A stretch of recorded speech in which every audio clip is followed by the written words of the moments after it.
Okey, Assalamualaikum. Kita sambung pada video berkaitan dengan flexible unit trust. Okey, jika anda rasa video ini bermanfaat, bolehlah subscribe channel ini.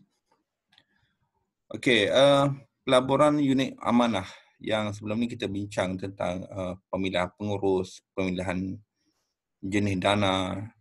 Yang keempat adalah kita kena tentukan kos pelaburan permulaan dan seterusnya. Okey. Sebagai contoh, unit trust macam ASB, kebanyakan unit trust yang berada di bawah PNB, modal permulaan untuk buka akaun adalah RM10. Dan ada beberapa unit trust yang lain dia bermula dengan RM100. Tak silap saya, Amanah Saham Satu Malaysia bermula dengan RM100. Ada juga yang bermula dengan 200.5, 500 dan 1,000. Itu tak ada masalah lah bagi pada yang ada duit. Tetapi yang jadi persoalannya adalah pelaburan seterusnya. Okey. Sebab pelaburan seterusnya ni dia menentukan strategi kita untuk menabur. Sebab bila kita menabur dalam unit trust ni, adalah satu kesilapan sebenarnya. Bila kita ada seketul duit, katakan kita ada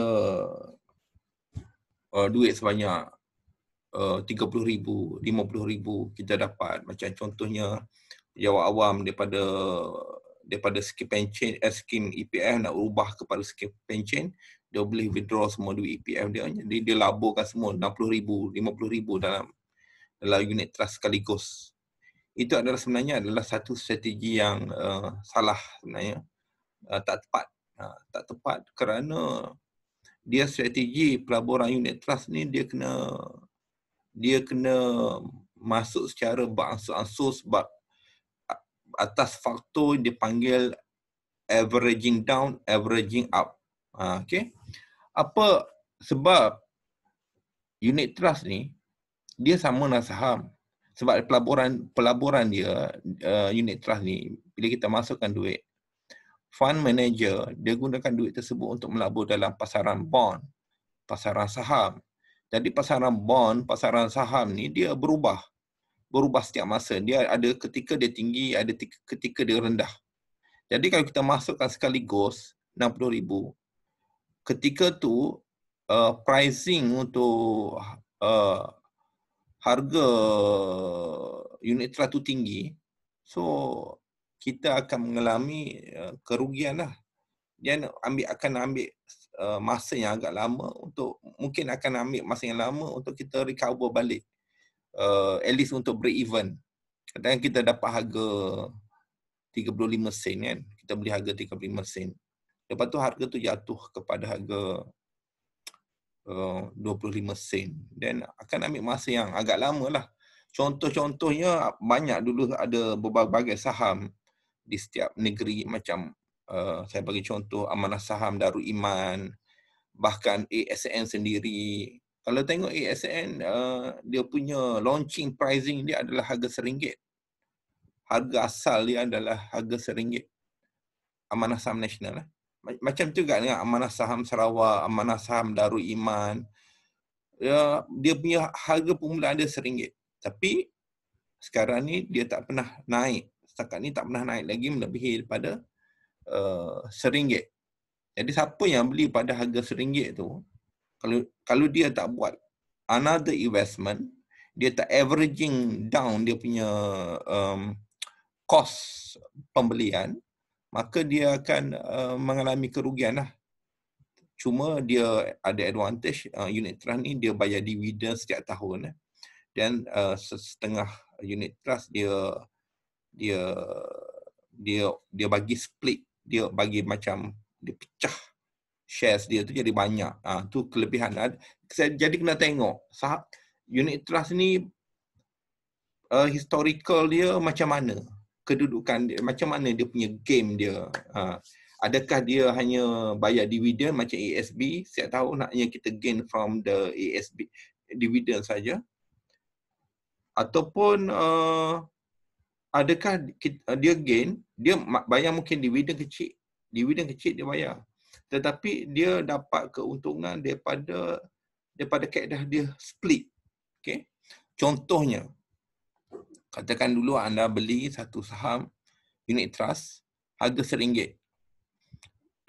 Bila beli harga RM1, harga tersebut jatuh, harga jadi 60 sen. Jadi RM1 ada 1000 unit, katakan. Selepas beberapa tahun, dia split. Dia split ni maknanya dia pecah dua. Jadi yang unit yang anda beli ada 1000 unit itu bertambah jadi 2000 unit, tetapi cost price kalau kita beli harga RM1, dia jadi 50 sen. Okay? Lepas beberapa tahun lagi, dia split lagi, katakan 1 to 1. Jadi kalau kita ada 2000 unit, kita ada 4000 unit, tapi cost price kita 25 sen. Jadi kalau harga tu naik melebihi 25 sen, kita dah dapat keuntungan. Tapi ada unit trust, dia tak buat split.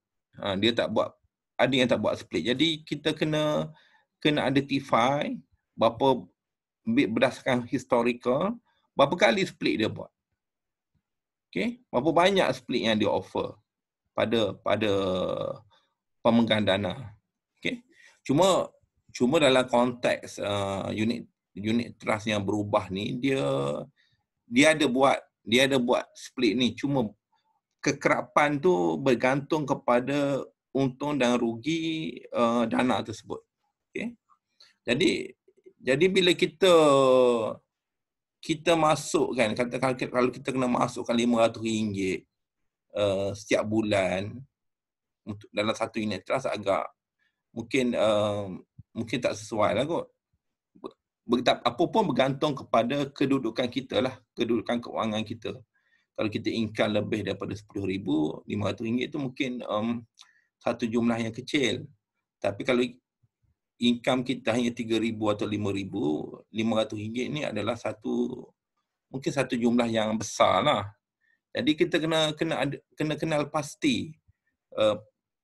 Mula-mula yang saya sebut tadi adalah hari itu dalam video sebelum ni adalah kenal pasti siapa kita, risk profiling kita macam mana, lepas tu apa strategi kita, apa pelaburan seterusnya, berapa jumlah pelaburan yang seterusnya, RM100, RM250, RM500, RM1,000.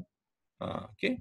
Jadi dan kita kena juga tengok dia punya historical split dan historical dividend. Walaupun historical dividend tidak menggambarkan apa yang akan jadi di masa depan, tapi kita boleh lakukan sebagai satu maklumat lah untuk kita tentukan kita punya hala tuju dana yang kita bakal beli ni.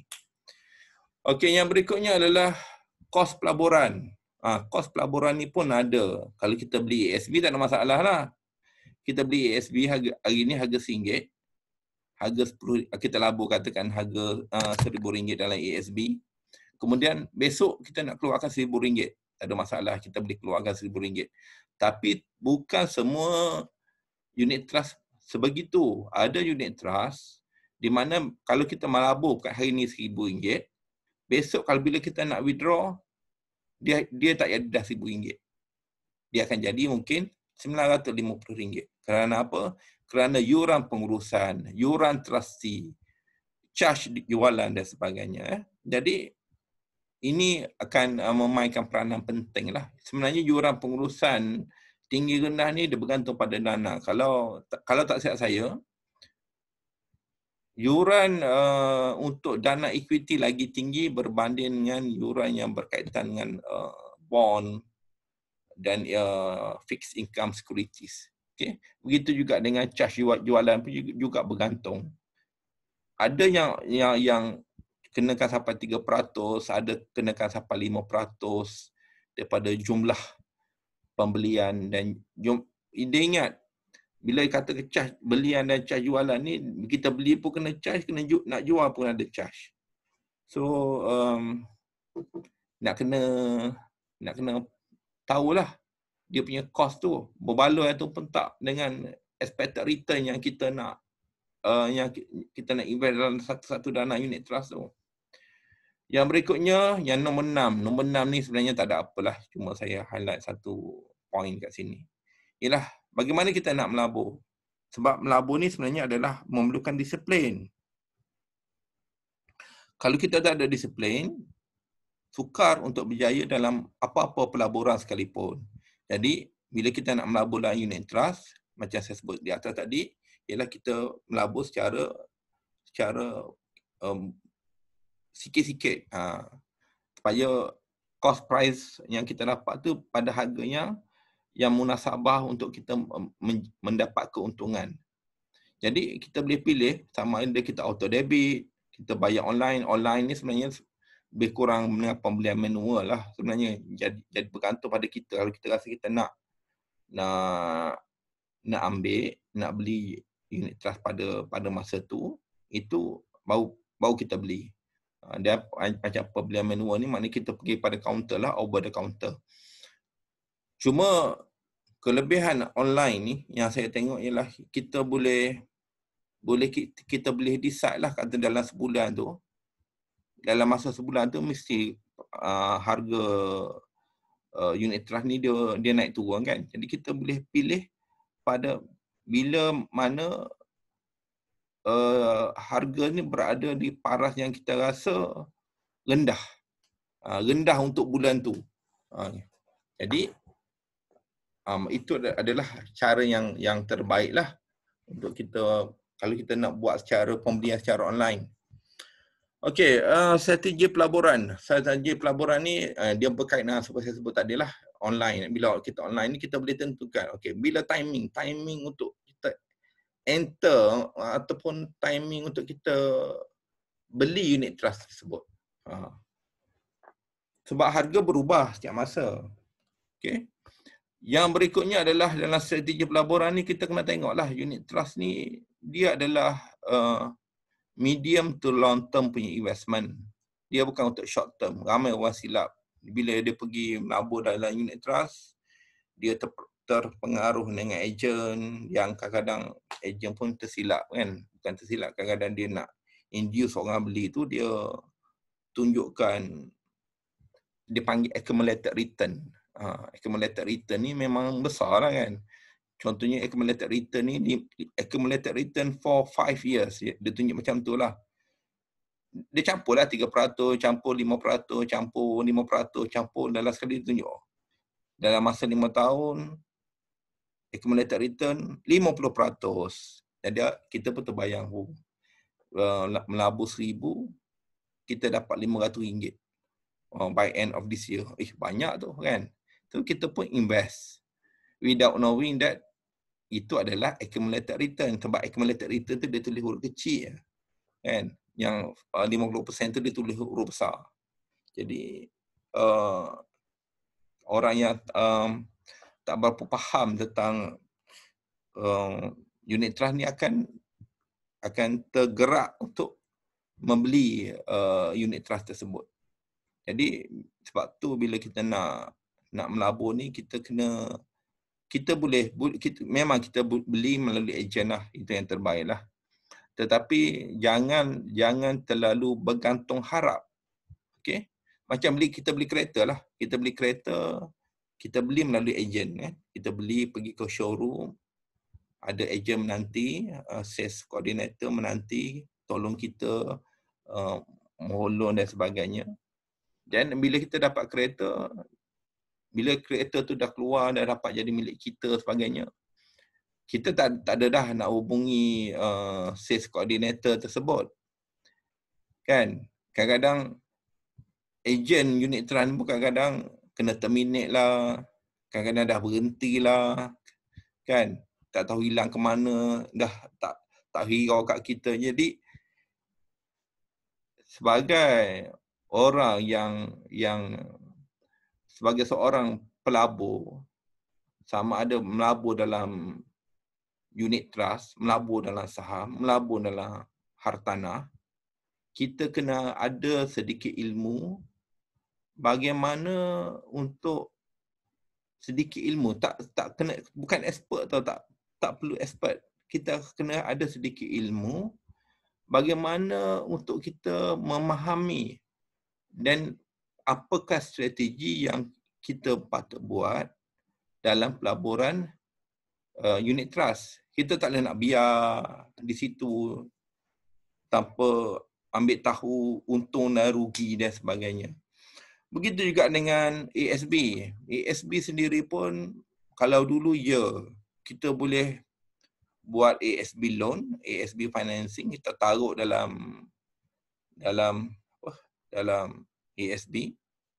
Over the 20 to 25 years, kita insya-Allah kita dapat dalam 900,000 hingga ke 1.1 juta, bergantung pada dividen yang diberikan lah. Sebab bila kita bermain dengan fixed unit trust ni, dia lebih kepada compounding effect. Okay? Jadi kita pegang satu jangka masa yang lama, kita jadi milioner. Tapi bukan sekarang. Sekarang kita kena ambil tahu. Contohnya macam ASB sekarang kan. Mungkin expectation, kalau orang tanya saya, berapakah expectation dividen ASB tahun ni? Saya rasa bila daripada 5%. Kerana memandang kepada keadaan stock market, keadaan ekonomi semasa. Jadi, kemana hala tuju kita? Kemana kita nak bawa duit ASB tu untuk dilaburkan? Jadi, ataupun kalau kita kekal melabur di ASB, adakah berbaloi? Adakah berbaloi untuk kita terus menyimpan dalam ASB? Jadi perkara-perkara itu perlu dipertimbangkan dalam membuat sebarang bentuk pelaburan. Okey. Setakat itu untuk hari ini. Terima kasih.